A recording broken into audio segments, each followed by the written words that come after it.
पति पत्नी के विवाद के बाद एक महिला अपने मायके में आ जाती है और वो मायके में आने के बाद अपने मायके वालों को और ससुराल वालों से कहती है कि वो आत्मनिर्भर बनकर आपको एक संदेश देगी, मैसेज देगी कि मैं किसी से कमज़ोर नहीं हूँ। उसने एक बिजनेस करने की प्लान बनाया था, कुछ पैसे उसने जमा भी किए हुए थे, लेकिन इत्तेफाक की बात ये थी उन्हीं दोनों उसके पास एक मोबाइल पर मैसेज आता है और उस मैसेज में लिखा हुआ था कि आप 25 लाख रुपए जीत गई हैं। बस उसकी खुशी का ठिकाना नहीं था और ये बात उसने कानों कान किसी को खबर ही नहीं दी और कहा कि जब तक पैसे हाथ में नहीं जाएंगे, बिजनेस शुरू नहीं कर देगी, तब तक किसी को बताएगी नहीं। बस सब कुछ उसके मन मुताबिक चल रहा था। उस पर क्लिक करती है, सामने से कॉल आती है। कॉल आने के बाद वो मुबारकबाद देता है और कहता है कि तुम 25 लाख रुपए जीत गई हो, लेकिन इसके बदले में आपको 20,000 रुपये का टैक्स जमा करना पड़ेगा। टैक्स देने के बाद ये रकम आपके पास पहुंच जाएगी। ये एक शुरुआत थी। धीरे धीरे करके जो उसके पास उसने नकदी जमा की थी अपना बिजनेस शुरू करने के लिए, वो तो चली जाती है, माँ बाप से भी उधार ले लेती है, दोस्तों से भी उधार ले लेती है, अपनी खुद की जो ज्वेलरी थी उसको बेच देती है, माँ बाप की जो ज्वेलरी रखी हुई थी उसको भी बेच देती है। कुल मिलाकर उसने लगभग 7 से 7.5 लाख रुपए की नकदी उनके खातों में डाल दी थी। तब जाकर कहीं उससे होश आया कि उसके सारे के सारे पैसे निकल चुके हैं, ठगी हो चुकी है। अब वो करे तो क्या करे। सामने वाले फ़ोन वाले से व्यक्ति से रोते हुए गिड़गिड़ाते हुए अपनी परेशानी बयां करती है, कहती है कि मेरे पति से झगड़ा हो चुका है, मैं मायके में रह रही हूँ, ससुराल तो छूट ही गया है, अगर ये सब उन्हें पता चलेगा तो मायका भी छूट जाएगा, मेरे पैसे मुझे वापस कर दो। उस महिला ने हर तरह से कोशिश की, लेकिन वो सामने वाले नहीं पसीजे। जब बार बार वो रिक्वेस्ट कर रही है, रो रही है, तो सामने वाला कहता है कि ठीक है, हम तुम्हारे सारे के सारे पैसे वापस कर देंगे, लेकिन इसके लिए तुम्हें एक काम करना पड़ेगा। बाथरूम में जाना है और अपने नहाते हुए की वीडियो हमें देनी है, इसके बाद हम तुम्हारे सारे के सारे पैसे वापस कर देंगे। इस महिला के मन में थोड़ा लालच आता है और लालच आने के बाद वो वही कर देती है जो कह रहे थे। यानी कि अब तक उसके जो नकदी थी, पैसे थे, ज्वेलरी थी, वो सब चले जाते हैं, जो बची थी इज्जत वो भी चली जाती है। इस महिला को इंसाफ तो मिल नहीं पाया, लेकिन कहते हैं कि लालच बुरी बला होती है। आज की जो सच्ची घटना मैं आपको सुनाने जा रहा हूँ, इस सच्ची घटना में भी लालच ही था जो लगातार परेशान कर रहा था और लालच के चक्कर में एक दो नहीं, लगभग 66 बड़े घर की महिलाओं के साथ ऐसे ही छल होता है, जिसको सुनने के बाद शायद आप लोगों के भी रोंगटे खड़े हो जाएंगे।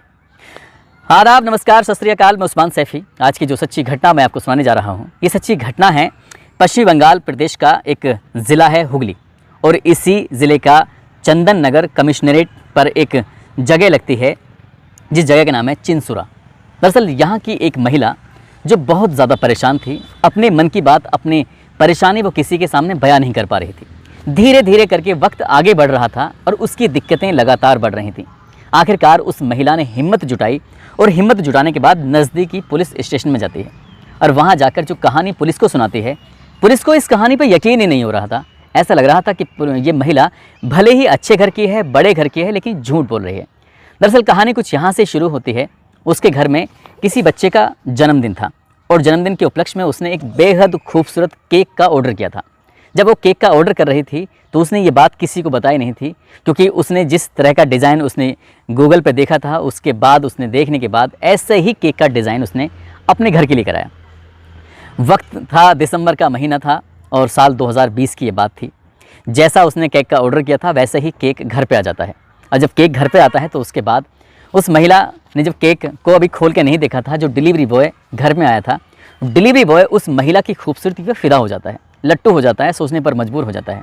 तभी वो कहता है कि मैडम, हमारी जो कंपनी है ना, एक नामी ग्रामी कंपनी है जिसके लिए मैं काम करता हूँ, बस आपसे एक अपील है, आपसे एक रिक्वेस्ट है कि आप अगर अपना व्यक्तिगत मोबाइल नंबर मुझे दे दें और उसके बाद किसी दिन आपके पास कॉल आएगी, जब कॉल आएगी तो फिर आप उस नंबर को फीडबैक देना है और फीडबैक थोड़ा सा अच्छा दे दीजिएगा। गरीब आदमी है, अगर थोड़ा अच्छा फीडबैक देंगी तो कंपनी में अच्छा मैसेज जाएगा और उसके लिए फिर हमारी तरक्की होने के चांसेस ज़्यादा रहते हैं, काम ज़्यादा मिलता है, ज़्यादा पैसे मिल जाते हैं। बस आप बड़े लोग हैं, अगर ऐसा कर देंगे तो बड़ी मेहरबानी होगी। वो अपना भी नंबर देता है और साथ में उस मैडम का भी नंबर ले लेता है।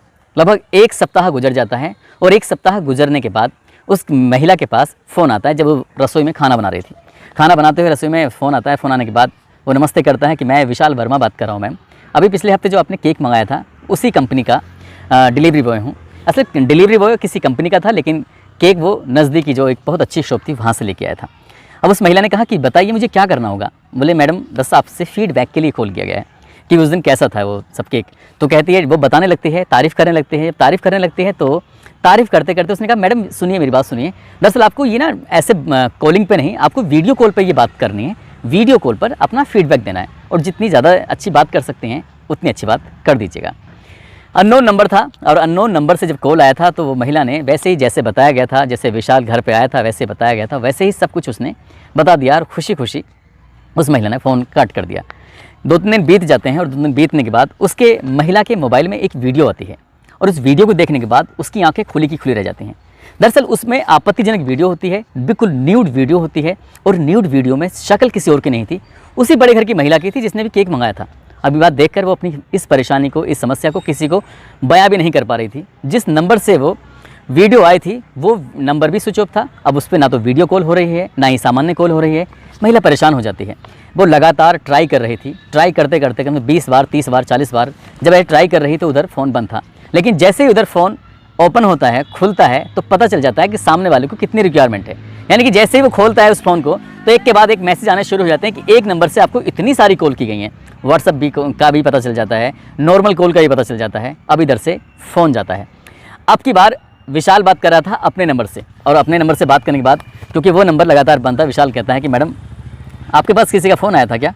वो कहती है हाँ फ़ोन तो मेरे पास आया था, लेकिन वो कहता है कि फ़ोन भी आया था और मेरे पास आपका एक वीडियो भी आया है। वो वीडियो जिसके बारे में भी वो महिला बातचीत करना चाह रही थी, वो महिला जिसको लेकर बहुत ज़्यादा परेशान, जिसके लिए उसने लगभग 40 से ज़्यादा कॉल किए थे।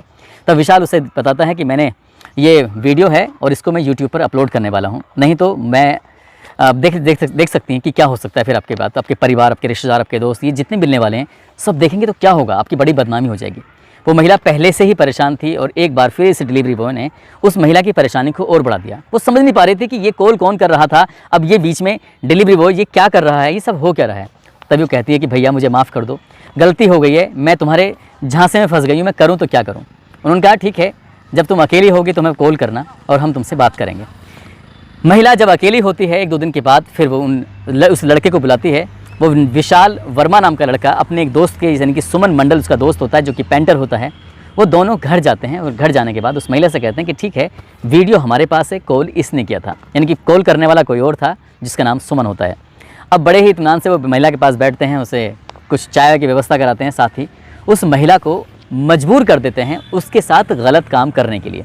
उसके साथ वो शारीरिक संबंध बनाते हैं और जब उनका मन भर जाता है, तसल्ली हो जाती है, तब वो यहाँ से चले जाते हैं। लेकिन महिला एक बात से बिल्कुल अनजान थी, अब तक जो उसके पास वीडियो आई थी वो किसी ऐप के माध्यम से तैयार की गई नकली वीडियो थी, वो असली नहीं थी, क्योंकि उसने सिर्फ और सिर्फ अपनी जो वीडियो कॉल की थी, इस वीडियो कॉल से ही उसका फ़ोटोग्राफ्स निकाला गया था। उस फोटोग्राफ्स निकालने के बाद एक नई वीडियो तैयार की गई थी। लेकिन जब दोनों लड़के घर में बैठकर उसके साथ शारीरिक संबंध बना रहे थे, तब ओरिजिनल वीडियो उसका अपने मोबाइल में उतार लिया गया था।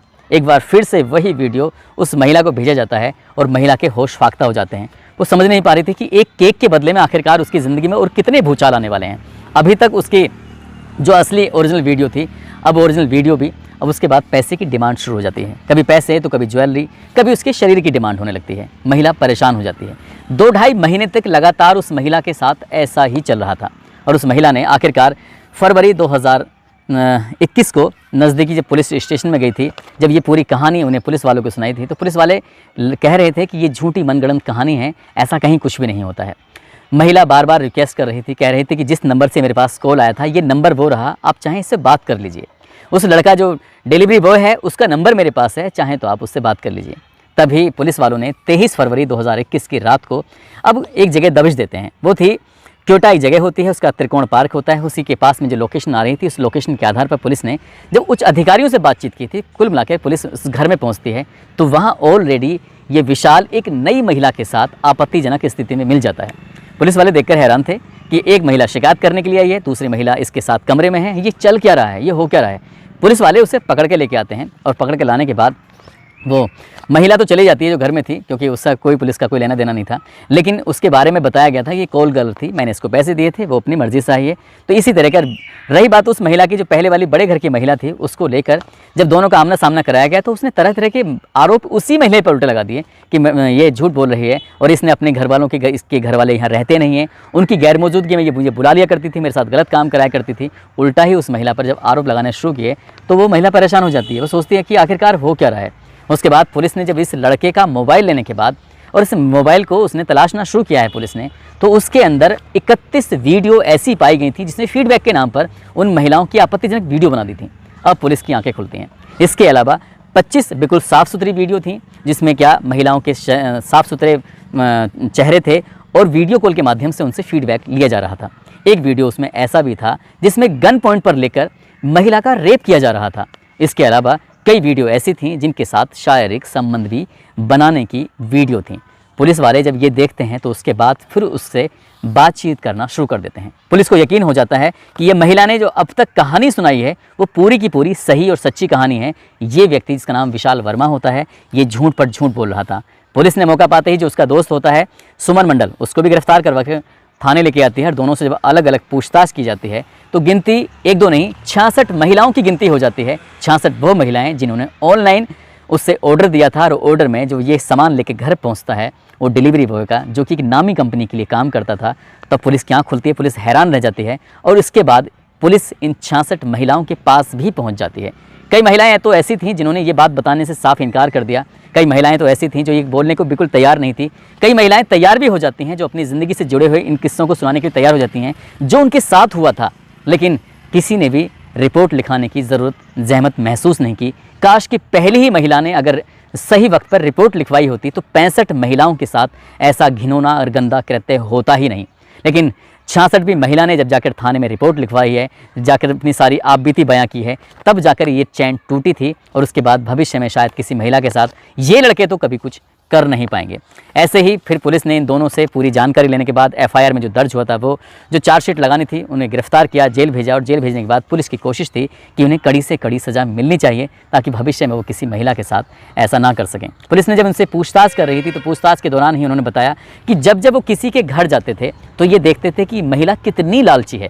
दरअसल लालच वो दिया करते थे, कहते थे कि मैडम आपके पास अगर फ़ोन आया, फ़ोन वो फीडबैक मांगते हैं और फीडबैक में आपने सही जानकारी दी, अगली बार मैं आपके पास अगर सामान लेके आता हूं तो मैं 20% से लेके 50% तक का आपको ऑफ़र दूंगा, आपको फ़ायदा मिलेगा। यानी कि आप जो कीमत दे रही हैं उसकी आधी कीमत ही आपको देनी पड़ेगी।